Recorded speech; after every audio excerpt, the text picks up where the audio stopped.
There you go. Hello, everyone. We did it. We are officially live. Welcome to this week's partner webinar.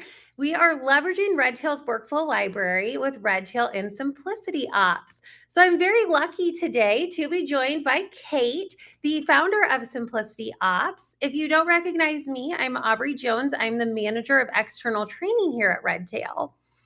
Now, before we get started today, and before I introduce you to Kate, I do want to go over just a couple of things. If you have questions, we do have a Q&A ready to go. So please drop your questions in the Q&A. If we can answer them while we're in the webinar, we will do that. Otherwise, we always reserve time at the end. So please drop your questions in there. We'd love to hear from you. We also have the little link in the upper right-hand corner of your screen. That link takes you directly to the calendar to schedule time with Simplicity Ops. So if you have more questions for Kate, if you want to schedule some demo of what Simplicity Ops can do for you, please click that link in the upper right-hand corner. And then, just as a friendly reminder, you will get a recording of this presentation if you registered. So if you maybe came in late, you might be watching this on a loop. Or if you need to leave before we're done, you're still going to get the recording. So that's going to come straight to you in your inbox after the webinar is completed. So you should receive it shortly after we're done. Now for the fun part. Kate, would you like to tell us just a little bit about yourself? Absolutely. I'd be happy to. Thanks again for having me and for everybody joining us today. My name is Kate Guillen. I'm the founder of Simplicity Ops. But more importantly, I've been a Redtail user for like 10 years. And I started Simplicity Ops as a way to help financial advisors and their teams grow their business by delivering an exceptional customer service experience at scale by leveraging technology. And what I've learned through this process is the best tool to start with to really streamline and organize your operations is your CRM. And so we're going to dig into that today. And I'm going to kind of give you a little bit of an overview of like our philosophy and a framework you can follow to really get the most out of your CRM.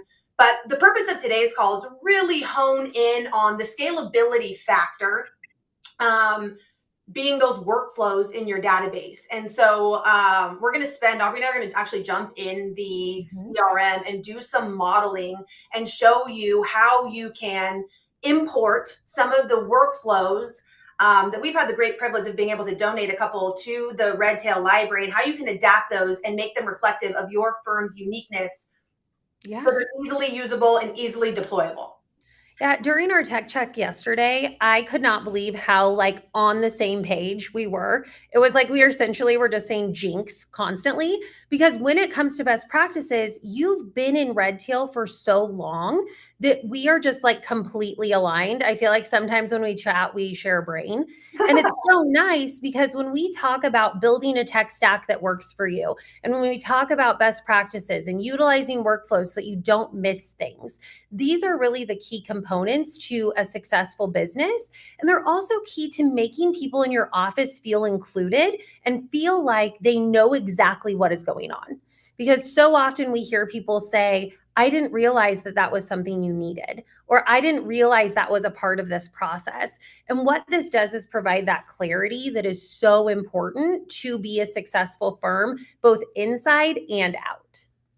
And we're going to talk about that. This is a huge piece of what we're going to discuss today is clarity that builds confidence. And the ripple down effect is the level of confidence and trust your clients have in you. And so I want to preface this conversation. Everything that I'm going to talk about today, I will also be sending a follow-up email to anybody who opted in with all of these documents and resources that I'm going to discuss. Those will be made available to you. But I want to start off by saying all of these workflows and recommendations that I'm going to make today are with the assumption that you're leveraging Redtail as what I call the hub of your business. Okay. And so what I mean is we got to tackle the basics first before we jump into some of the more advanced functionality of the CRM. And I think this image, I love the new logo, Aubrey. Isn't it great? That's great. Really brings to life the idea of how to use Redtail as the hub of your business. The one-stop shop for managing contacts, tasks, your firm's calendar, tracking new revenue opportunities in your sales pipeline and the opportunity tracker, notes, and having a robust reporting system. And so It's important to mention these things first, because without a clear, contact hierarchy and a framework and a style guide in place for managing your contacts, all right, nothing else, the workflows are not going to be quite as effective. Okay. Same thing if you're not using Redtail as a task management system and you don't have activity templates in place that can be linked to automation, it makes the workflows less effective. So I bring all of this stuff up to say, you got to put a little love into the system first and use the basic functionality for the workflows to be as impactful as they can be. Okay. And so I had mentioned I've got a bunch of resources for this. Don't go to try to create a style guide on your own or a list of task templates. I have all of that for you that I'd be happy to provide at the end of this conversation. But once you've kind of identified and the team is consistently using Redtail for all of these things that I have in place, the next step in the process that's going to help us identify what workflows we need to incorporate into our business is developing and documenting our service model. And this is where, we segment our book of business. We identify who it is that we serve, the services we provide, and what we want this to feel like from a client servicing perspective.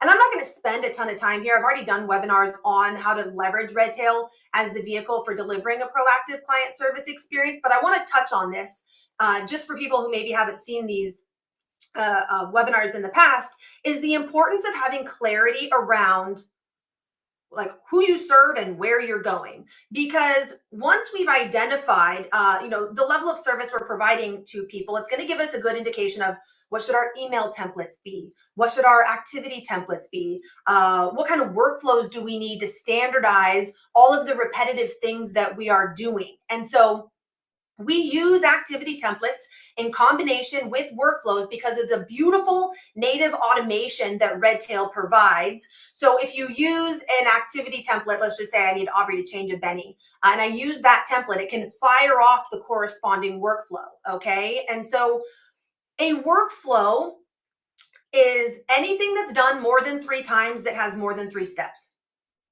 Okay, and I'm not kidding when I say anything that's done more than 3 times. It's essentially just a standard operating procedure or a checklist that explain if I need Aubrey to change a Benny, the activity is like, hey, Aubrey, here's the call to action. I need you to change the Benny. Here's all the internal details. Here's the client communication. The workflow tells Aubrey how to execute, what paperwork to prepare, how to send it out, how to make sure we get it back, how to submit it to the custodian, how to save it to the server. And so when you're thinking about your workflows, I challenge you to think through literally anything you and the team are doing more than 3 times that has more than 3 steps. I'm going to pause here for a second just to get people's wheels spinning. But think about things, everybody can read, billing, trading, reporting, compliance, the operations things, the prospecting journey, depositing checks, opening new accounts, moving money, someone passes away, right? These are all things, sure, some of them you could probably do with your eyes closed in your sleep, but others don't come up all that often. Yes. And in an effort to not reinvent the wheel every single time one of these service requests come up, we need to have a checklist in place. Yes. And I always say a lot of times people ask us what's the difference between an activity and a workflow. And really, at the end of the day, an activity is usually something that can be done as a one-off task. There isn't a lot of other things involved or other people involved. When you start to look at a workflow, you're starting to think checklist. So right. If you have an activity that you're moving between teams, you're moving between people, multiple people are adding things to that description, that's where a workflow can be really handy. Activities are really meant to be that one-off idea where a workflow is actually going to give you the ability to say, I'm done with my work. Now, Kate, here's yours. Right. When Kate's done, she can hand it off to the next person. And so much of this is processes that when you're thinking about your client life cycle, there are so many things where there's an opportunity to drop the ball. And that's the last thing that anyone wants to do. And I love that you bring that up because I think people kind of overcomplicate or overthink workflows and think they're really complex things, and they're really not. It was really just a system of checks and balances to keep you on track with whatever you're executing on. And I talked to a client the other day, and one of the great values is being able to brain dump what you want the process to feel like, make it reflective of your team structure, make it reflective of your custodial requirements. so that one, you could delegate, hand it off to somebody else, right? Or, for those of us that operate on a team, be able to pick up where somebody left off. So, Aubrey hits the Powerball and decides not to come back next week. I can now pick up, her action items, without missing a beat. And it creates, we talked about clarity. It creates clarity around how we deliver on these things. It creates consistency. So no matter who the client works with on our team, it creates a consistent experience across the entire organization. And that creates confidence on the team internally. And like I was saying, the ripple down effect is now your clients have increased, confidence in your team, which increases trust. Yes. I always say at Redtail University, I always say, it's a Brene Brown quote, but she says it's unkind to be unclear. Of course. And everyone we work with, there is not a single person I have met yet that wants to be unkind to their teams. And I really do. I love the confidence, the clarity, all of that. And when you think about it, it really is also kindness. Like, it's essentially saying, I'm going to bring clarity to you so that everybody is just on the same page. Nobody comes to work like, I'm really going to try to cut corners today and do as little as possible. Everybody wants to come and exceed the expectations of their teammates and their superiors and their clients. And this is the way that you do that. And so I challenge everybody, if you're not actively using workflows, to just even find one of these processes and start to document it. And I think you will feel so much lighter knowing that there is a standard process to follow. And you can rest assured that it's going to be done consistently, as long as it's been documented and built out in your CRM. And so I want to move forward here, Aubrey, unless there's any questions at this point, and talk about the whiteboarding process and then how to apply that to an actual workflow in the system. The only thing that has come in that I do want to cover really quickly is that someone said, like, oh, I didn't opt in because I didn't know what I was opting in for. If you chose to opt out, if you chose the opt out function, that is okay. Go up to the upper right-hand corner of your browser and click on the Talk to Simplicity Ops. Reach out to Simplicity Ops, and then they can reach back out to you. Is that kind of the best way for you, Kate? That works. I also, when we open it up for questions, I will include my email address. You can always just drop me an email and say, hey, can you send me, the style guide and all of your recommendations after this conversation? I'd be happy to drop it there too. Thank you. You're the best. Do you want me to go ahead and share your Redtail screen, or do we have more slides? Let's talk for one quick second about whiteboarding before we move into that document, so we get people's attention here. So I love that Redtail has created this Redtail workflow library. Oh my God, Kate in 2016 would have just died for this. Okay. But I want to be honest, and Redtail hates when I say this, so earmuffs, Aubrey. The templates alone are not the solution. You can't take the Redtail templates and port them into your database and think you're going to have a scalable, dialed in service experience. That's an unreasonable expectation. They are a great baseline. They are a great framework, but you have to put a little bit of love into them to make them reflective of your firm's uniqueness. The way you communicate, your team structure. I talked about custodial responsibilities. Those vary office by office. And so I think you need to have reasonable expectations about what this process is going to look like. And so the first step of the workflow process is the whiteboarding process. And what the whiteboarding process entails is, today we're gonna go through the review meeting process. I think is something that's applicable to everybody's office. 100%. And Aubrey and I were talking about this yesterday, but the way you get buy-in is by giving people ownership in the development of the process. And so the whiteboarding process isn't just about, whiteboarding and documenting the steps and the tasks, but it's getting people to contribute and buy in and share their experience having run these various processes. So yes, Aubrey, we can go over to my whiteboarding doc now. Perfect. I'm going to share. Do you want to go ahead and move your webinar off the screen, and then we'll be good to go? There we go. All right.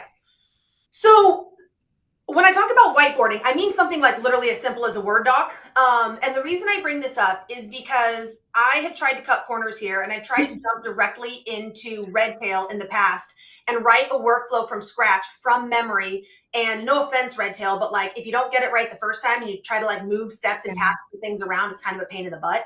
So my recommendation to you after having done this a lot of times is whiteboard it on something like this or Workflowy or an app or whatever first, so that it's easily manipulatable. We can edit it very easily. But I'm going to run you through this whiteboarding doc now and just kind of have a discussion about how I would manage this. So first, I would loop in my advisors, my associate advisors, my client service people that run review meetings. Okay, you don't want to guess what other people do to prep for a review meeting, right? It's a good way to miss steps.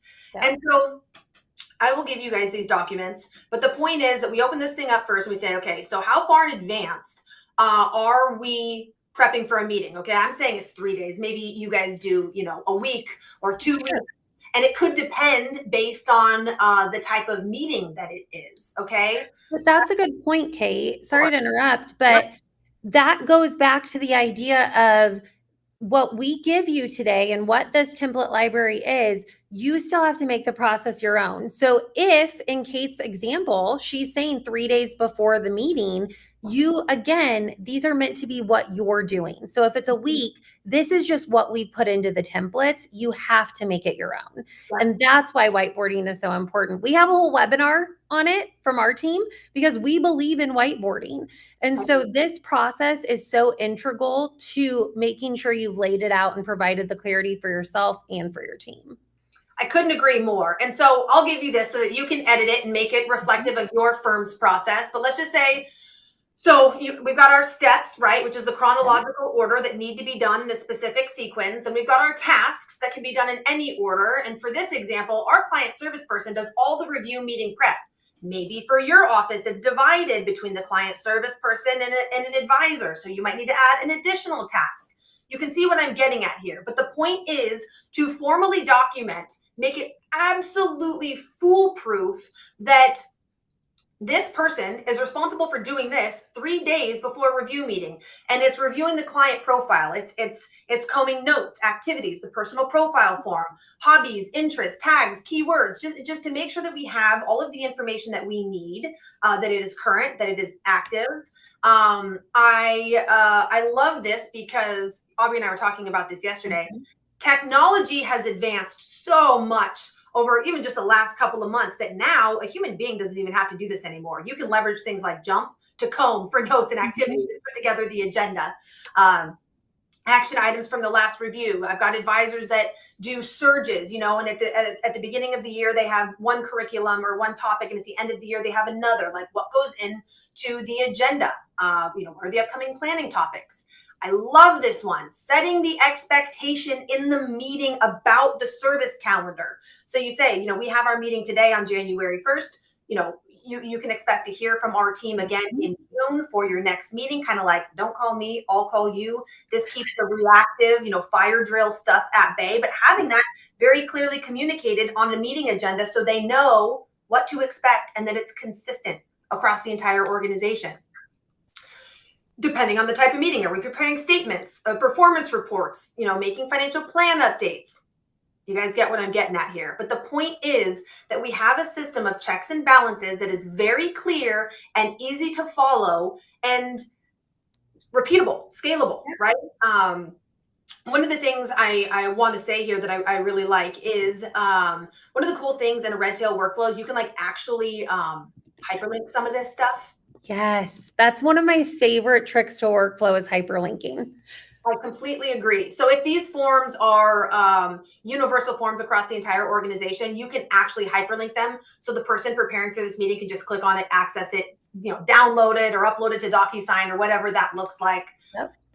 And I was joking with Aubrey yesterday. I think a really fun part of this conversation is the stuff we can eliminate now because of the advancements with AI note takers. Oh, 100%. We would put together a meeting note template to keep the advisor on track that was in the format of our follow-up email. And we don't have to do that anymore. We have things like Jump, Zox, FinMate that can actually take your notes for you and allow you to be more present in these meetings, which completely eliminate things like this. All right. So I'm going to just bag that because we don't do that anymore. All right. And you can see here, I put outcomes and an outcome is, I think, a really slick piece of this workflow. The outcome allows you to do if this, then that, and so if it's a virtual meeting, we're going to bypass the conference room prep and just go straight to the follow-up action items. For this example, I'm going to go the long route and we're going to have an in-person meeting. And again, let's say, my client service person is brand new. Okay. You should be able to hire somebody brand new and they can sit down day one and execute on this stuff because you have a framework for managing something as simple as prepping a conference room. And honestly, Kate, that is such a good point because you had said it earlier of like, we could do some of this with our eyes closed. Sure.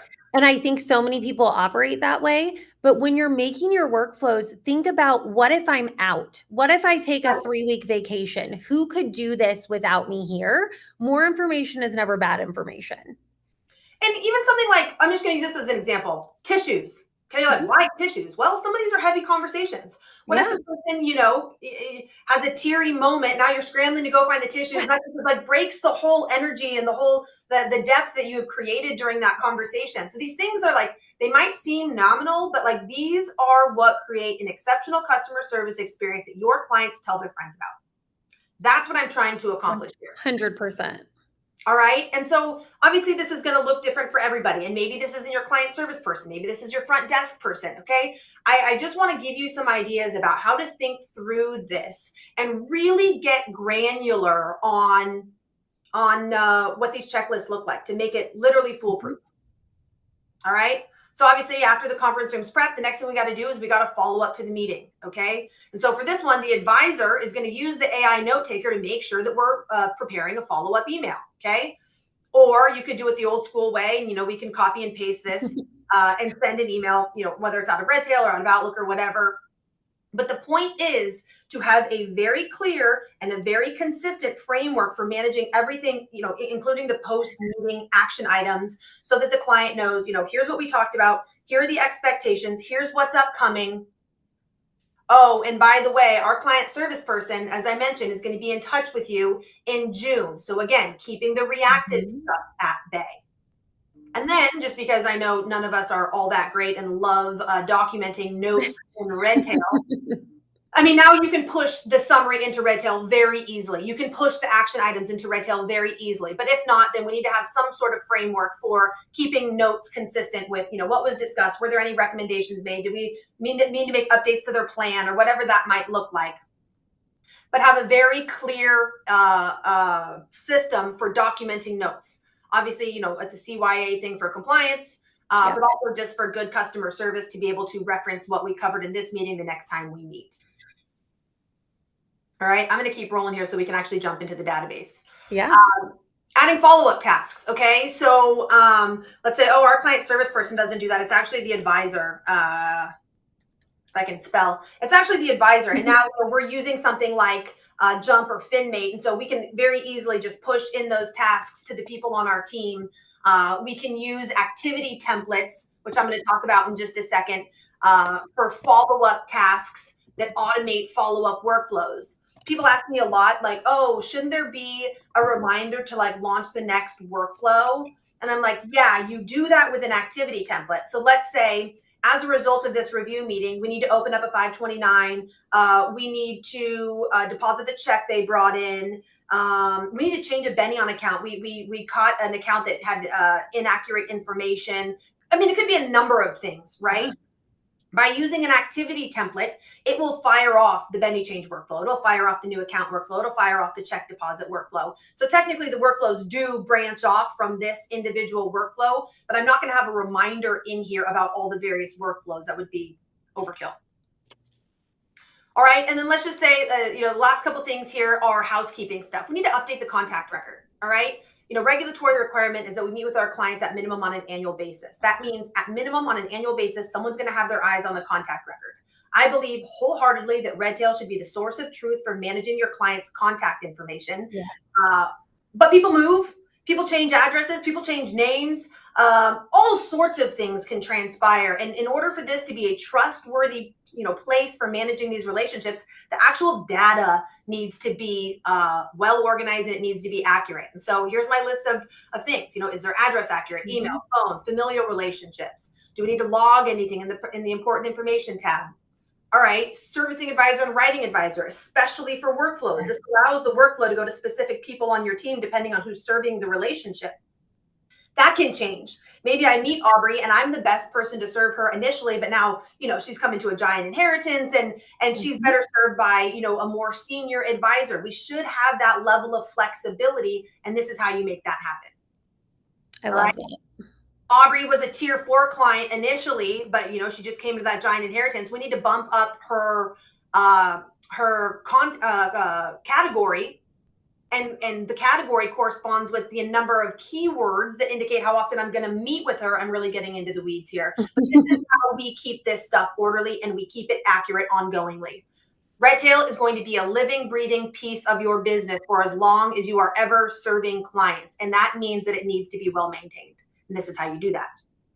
All right, so you can see the last couple of tasks here, but the point that I'm making, you guys, is all of your process probably looks something similar to this, but I still recommend that you take a workflow or a whiteboarding document, something like this, and formalize what it looks like with your entire team to get clear on who does what.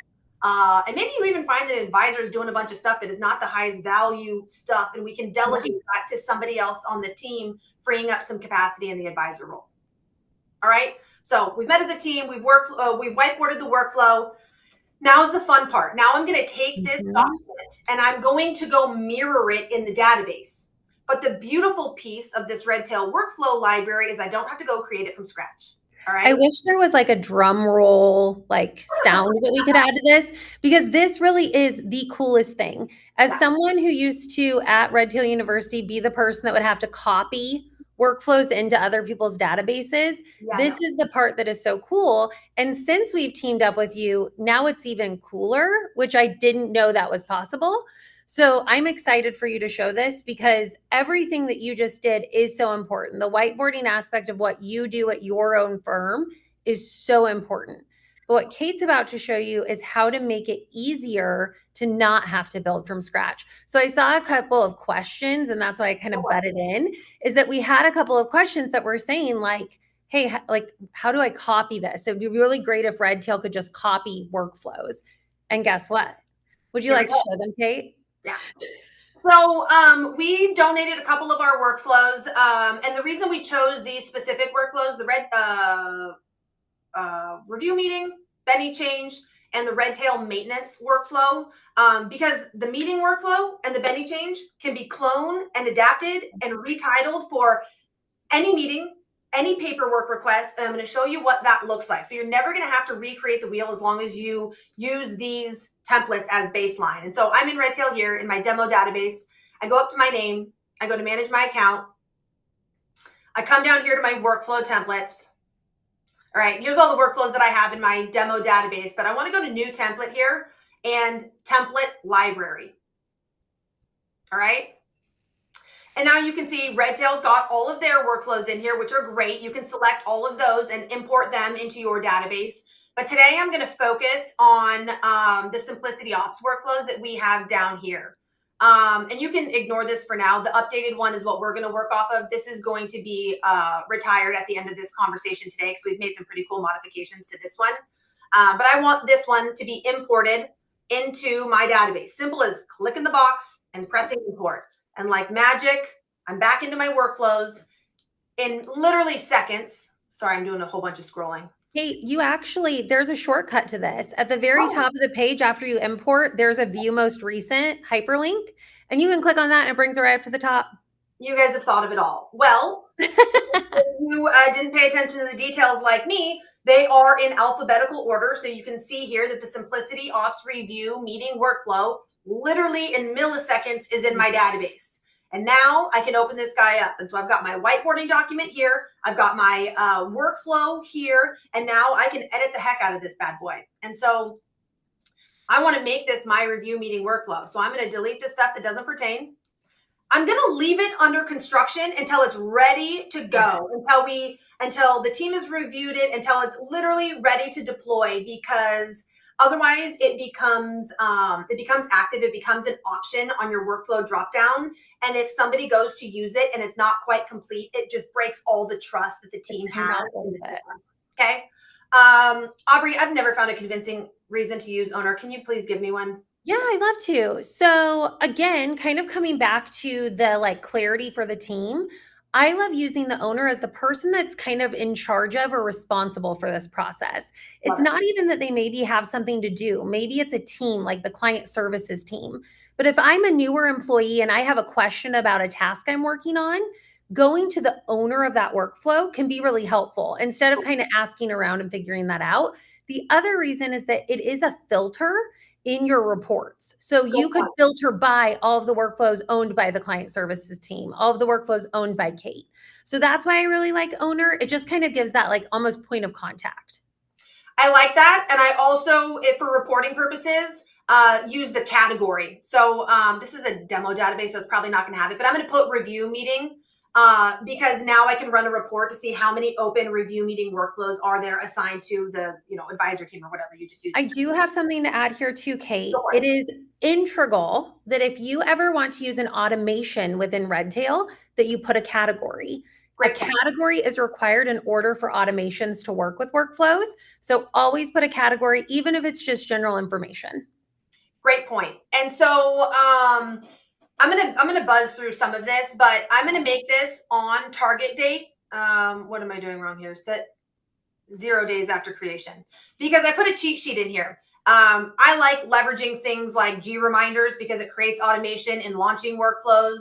But if you are going to launch workflows manually, the review, any workflow that corresponds with a meeting, the target date is the date of that meeting. So this comes up 3 days before that meeting, or day of the meeting, or X amount of days after the meeting. Okay. So I'm going to leave this as 0 days after creation date because I'm going to choose the date of the workflow. And then here's where I'm going to mirror what I've got in my workflow whiteboarding document here. I'm going to call this the review meeting prep. This is going to happen. You know what? I've decided that we're going to do this a week before to give the team enough time to get all this together without having any fire drills and just give ourselves some breathing room. The workflow will come up 1 week before the meeting, but it's not going anywhere until you go through this step. So let's say you don't get to it 1 week before, it's going to move up your workflow page to show that it's past due and to kind of bring your attention to the fact that you didn't hit it on the actual due date. So you need to get to this and start working through it. Otherwise you're going to create a bottleneck because you haven't completed this first step. Yes.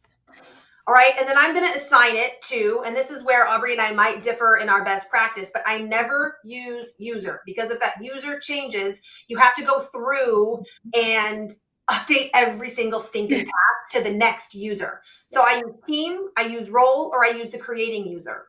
The creating user is the person that launches the workflow. So let's say the Redtail maintenance workflow is a perfect example of a workflow that maybe I'm going to handle in its entirety. So when I launch it, the whole workflow is going to go to me as the creating user so that I can make sure that we have statuses and categories. There's no past due activities. Okay. I'm the person that is responsible for keeping the database clean.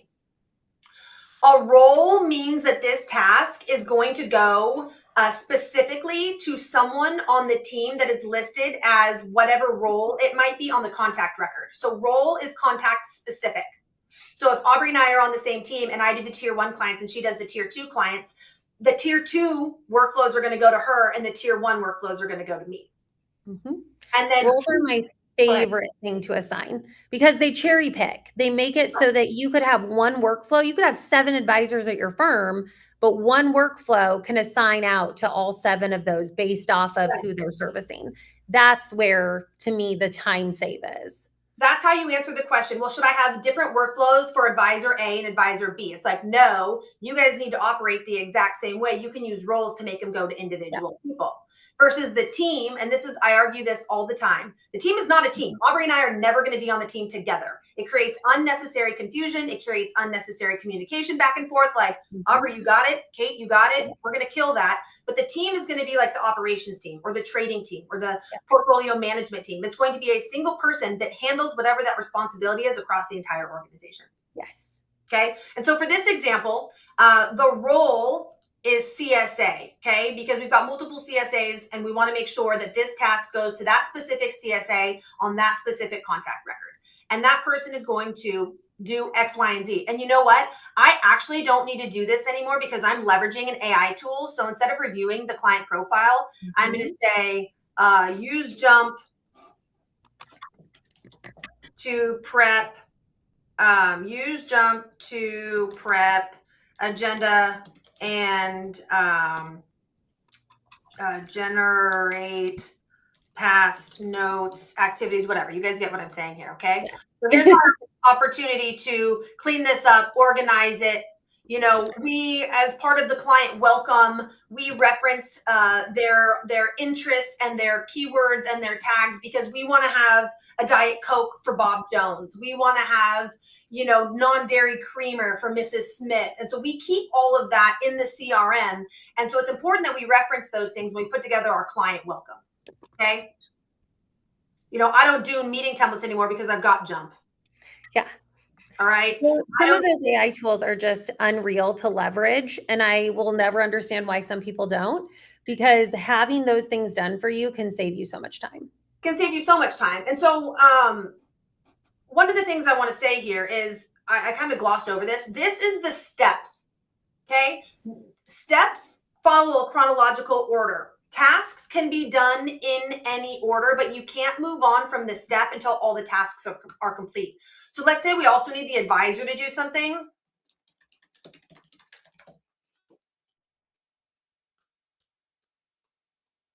The advisor and the client service person can be doing these things at the exact same time, but we're not going to be able to move on to the conference room prep until the advisor and the client service person have both done their responsibilities. Yes. Okay. And now we move on to the conference room. Okay. And the person that does that on the team is, I don't think I even have teams, and this is a demo database. Again, we're going to use the role and we're going to use the client service person. Okay. So here's all the things that need to go into, and maybe we turn the AC to a cool 65. I don't know. That sounds pretty uncomfortable. How about that? Okay, we got to make sure things are orderly and cleaned up. We've got agendas for folks. We actually have really pretty firm, you know, branded notebooks or folders. You guys get what I'm getting at here. All right, we could hyperlink these things so that we have at one click. And to hyperlink something, you guys, you just click on this hyperlink button here, and you can put in the URL, and it's going to hyperlink your firm's portal, because over the course of that meeting, you're going to be accessing whatever documents they've uploaded, or I don't know, statements, cash flow stuff. All right. And so that's happening, on the target date, the day of the meeting. And same gig, on the same day of that meeting, it is important that we send a follow-up email to the client. And the person that's going to be doing it is the advisor. And you can see here the 3 roles that are available on a contact record are advisor, associate advisor, and client service person. These are not editable, but as long as you're leveraging a style guide to define what these things mean, you can use them for different things. Whatever you want. Your paraplanner, this could be your front desk person. You can literally use whatever you want, but these are the 3 that are available. I'm going to say the advisor does this. Okay. If I'm not using an email summary, I could copy and paste this, and I could send this out of Redtail, or I could have it as an email template in Redtail and be able to send it directly out of the contact record. But the point is that you're setting very clear expectations about what was discussed and what is upcoming. Okay.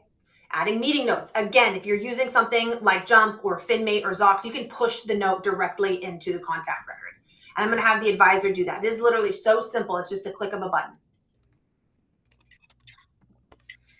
And then the follow-up tasks, okay? So we want to add the follow-up tasks to the client's contact record. And I emphasize the importance of using activity templates, because the activity template will, in this example, I said, we're going to deposit a check, we're going to open up an account, and we're going to, I don't remember what the other thing was, but this is how you assign that to the next person on your team that's responsible for executing on whatever those service requests are, and having a checklist, AKA a workflow in place that tells you how to execute.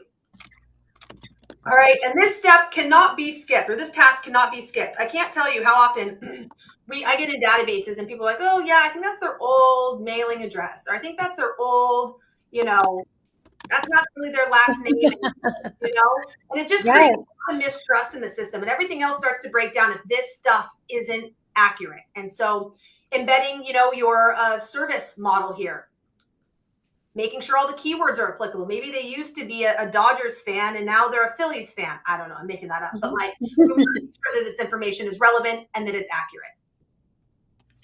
And then, based on our service experience, on that service model I was showing you, we meet with our clients twice a year. But in between those, the meeting cycle, we like to reach out about whatever might be top of mind, just to check in and say, say what's going on. And so the client service person is going to put in an activity to make sure that whether they or the advisor or the associate advisor is getting in front of the client at whatever that, desired cadence is.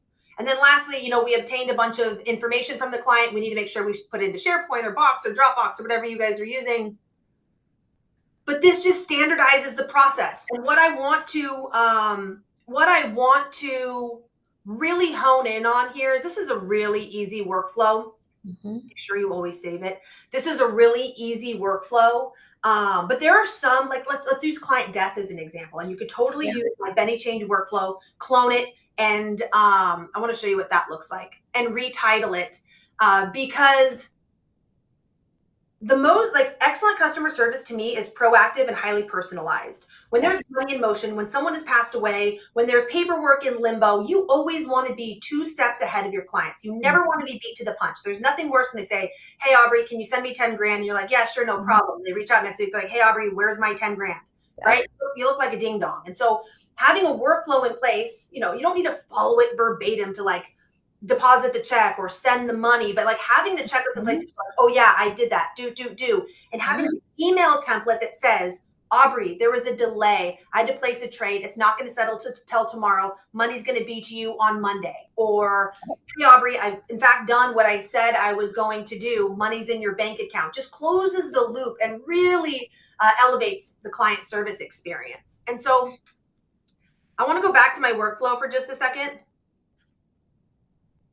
and show you, let's say, in addition to review meetings, you do some sort of introductory call, you do a discovery meeting, you do a financial planning meeting, maybe you have an estate planning meeting, maybe you have a family meeting, given the, transition of wealth in our country, which is, important to nurture the next generation of wealth. Maybe we have a family meeting. Instead of rewriting this thing from scratch, whiteboard it first, use your review meeting whiteboarding document, clone it, call it family meeting, document what you want that process to feel like, and then come here to this guy, clone it, and what do you know? It creates a copy of the review meeting, and now I'm going to call it family meeting.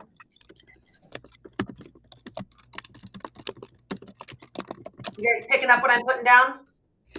I think that this is the best part about the template library. And we talked about this a little bit yesterday too.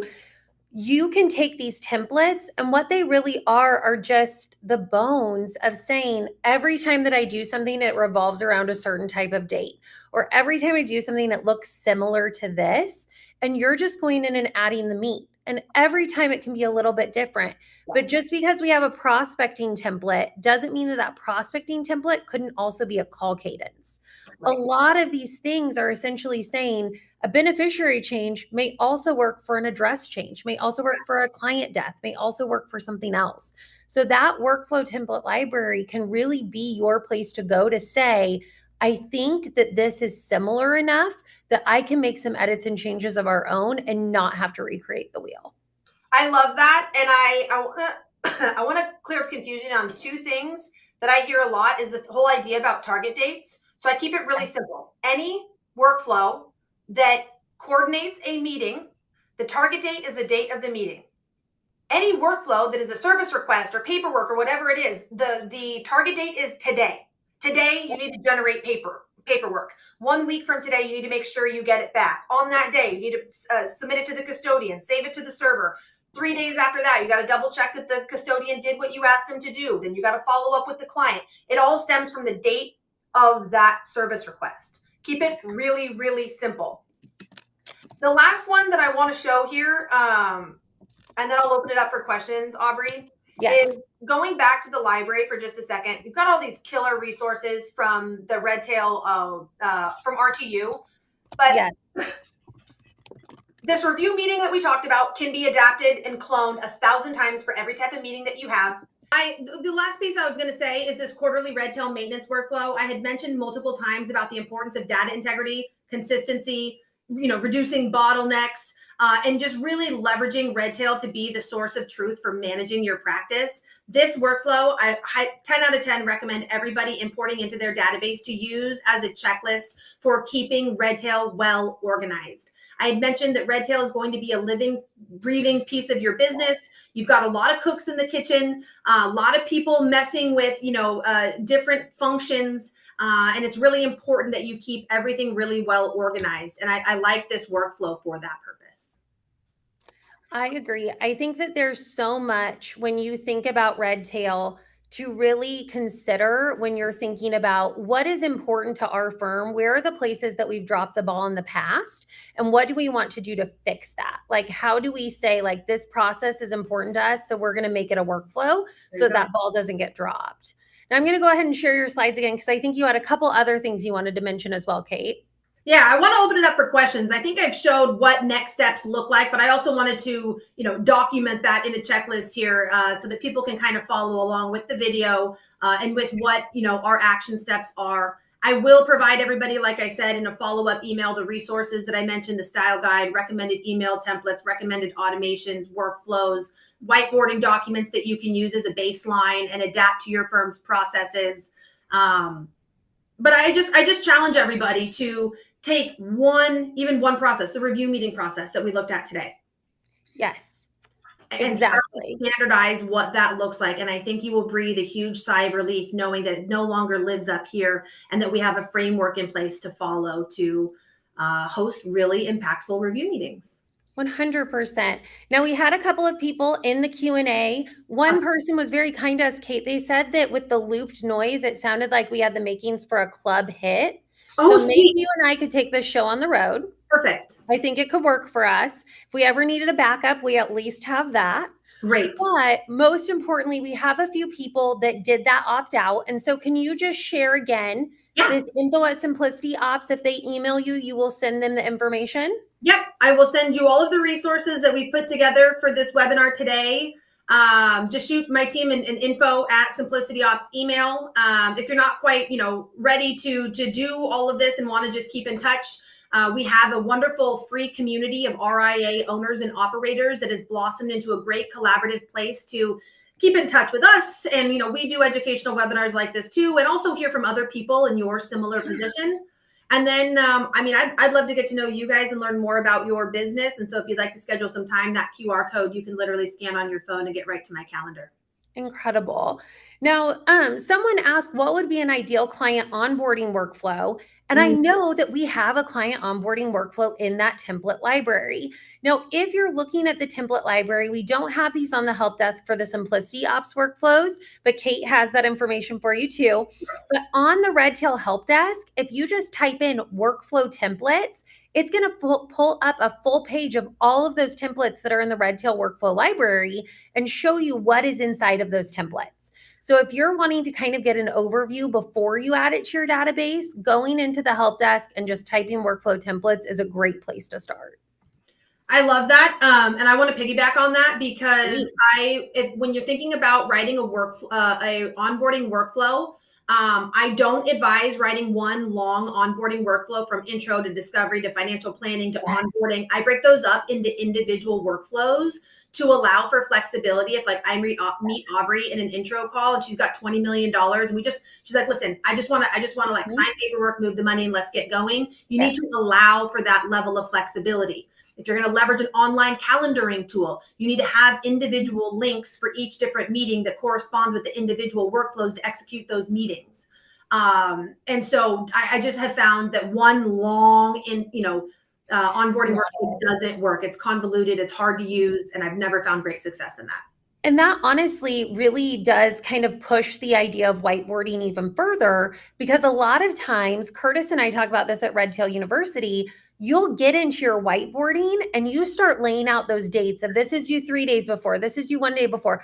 Oh, all of a sudden we're talking about due dates that revolve around another date. Right. So that means now you have 2 target dates, which means you have 2 workflows. So as you're whiteboarding out, there is no shame in the game of creating multiple workflows when you think it was one process originally. Sometimes smaller bites aren't a bad thing. I could not agree more. I love that. Now, someone did give us a really good question, which I think kind of circles us back to roles. We've created activity templates, but find that they're overwhelmed with activities each day. How can we make workflows for an office of 14 advisors? Yeah, it is a good question. And I mean, if there's an opportunity to, I see people consolidate things. Yes. I like to think about an activity, like if it follows multiple timelines, like if you're opening multiple accounts and transferring multiple accounts, I have multiple activities because they follow different timelines. Mm-hmm. But if it's, I try to consolidate them as much as possible to not overwhelm people. Yes. And the same thing goes for workflows. If it's something that's stagnant that can just be like done and doesn't need to follow a workflow, I use just an activity for that. So as much as you can kind of keep it simple, and it's not a great answer. I'd have to know more about your business and like really dig into that to give you really intentional feedback. But just trying to consolidate things and make it as easy to use as possible. I also like the idea of putting like what you had in your workflow today, Kate, where you had all of those little tasks inside of one actual task. Exactly. So I always tell people this is completely up to the person that's responsible for completing it. Agreed. I usually ask people, do you prefer one task that just has all of the things you need to do inside of it? Or do you prefer individual tasks that you can complete as you go? Some people have crazy days where maybe they do one task, they have to go somewhere else and do something else and come back. So they may like multiple tasks. But if it's starting to feel overwhelming, bringing everything into one thing sometimes makes people feel better. So that's also an option. I'll say having them each as individual tasks creates a lot of clicking that drives people nuts. But if people are missing things because there's so many things in that checklist that it warrants being an additional click, sometimes there is value to that. And so there's just not a black and white answer here. It depends on who your teammates are, how people's brains work, and what the process is to know exactly how the system should be designed, I guess. 100%. Now, someone did ask if workflows were an add-on to Redtail. When you have the growth package, that is when workflows do become available to you, along with permissions and a bunch of other things. So if you do not currently see workflows as part of your database on the left-hand side, if you don't see workflows, definitely give us a call and we'd be happy to talk with you about what that would look like to get those added on. They are game changing. And so I just couldn't recommend them more. They're my favorite thing to talk about. Now, I do want to reiterate one more time. You are going to get a copy of this recording. So one is going to come to you in your email when we wrap up today. So do not worry about having us send you one or anything like that. Because you attended the webinar and because you registered, you're automatically going to get one. I wanted to look, I think I found one more question that I think would be really good to answer. And let me see if I can find it. People were asking us about automations. And so I can't find the specific question, but Kate, in your brief kind of sales of automations, why do you love automations in Redtail? I love automations in Redtail because so often I hear, my advisor's never going to use workflows. It's just another tab they have to use. It's another thing. It's another system they have to use. And it's like, okay, great. Automate it. So they put in the task. It automatically launches the workflow. It crushes that argument. It really streamlines the way we operate. I get people that are like, oh, I don't use workflows. I just use an activity template and like all the steps are in the activity template. It's like, okay, great. But now you're having to like kick the can down the road every day when you could just launch a workflow that has the sequence in place. It really reduces the friction. It creates automation. I absolutely love it. Anytime that I'm already doing work, I want something else to be able to happen. Right. If I'm going to create the activity for the meeting, why not have the workflow for the meeting start? Right. Those are the things that automations can do. Again, we do not have time to cover all of the things that automations can do in this webinar, but our help desk, just type in automations. We have videos, we have articles, we have all sorts of things. Now, the last thing I want to end on, because you had mentioned email and email templates, and we had a couple of questions about that. our Thursday webinar this week is actually on broadcast email.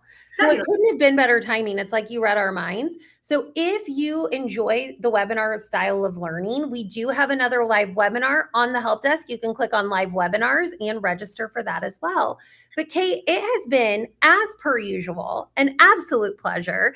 I so enjoy talking with you. Please, if you haven't already, click on that link in the upper right-hand corner to schedule some time with Kate and her team. They are incredible to work with. We couldn't be luckier to be a partner with them. We do have one more Redtail University of the Year. It is next Tuesday in Dallas, Texas. So if you are in the Dallas-Fort Worth area, we would love to see you at Redtail University. But otherwise, thank you for coming. Thank you, Kate. Thank you for the invite. I thoroughly enjoyed myself. It has been a wonderful time. I hope you all have a great day, and we'll look forward to seeing you soon. Bye, guys. Thanks, guys.